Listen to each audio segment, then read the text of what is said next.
vidéo, elle est vraiment destinée à ceux qui aimeraient se développer d'un point de vue énergétique, spirituel et aussi personnel. Ici, je fais la présentation d'une générateur sacral 6.2.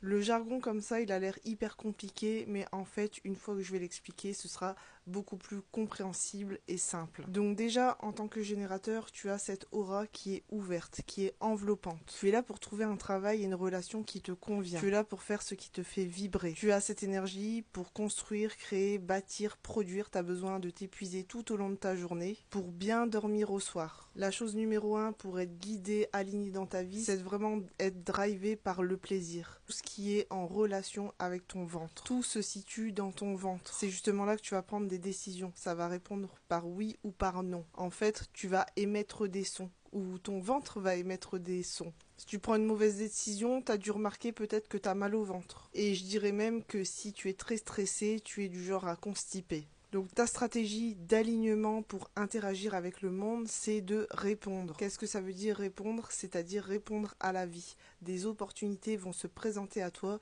et tu es libre de répondre oui ou non. Ensuite, tu as un profil 6-2. Alors non, c'est pas le Pas-de-Calais. C'est-à-dire que tu es là pour incarner un modèle. Tu es un enseignant pour les autres. Tu es d'ailleurs une mentor. Tu apprends aux autres à devenir indépendants. Peut-être que tu ne l'as pas encore remarqué, mais tu as un certain génie naturel. Il y a des choses que tu sais faire que les autres ne savent pas faire, et alors que pour toi c'est tellement banal, remarque les domaines où on t'a dit que tu étais talentueuse. Peut-être que tu considères pas ça comme un talent, mais grâce à ce profil, c'est ce qui te permet d'apprendre très vite. N'hésite pas à me dire ce que tu as pensé de cette mini-lecture en commentaire. Et si tu veux en savoir plus, n'hésite pas à écouter mon podcast complet sur le sujet.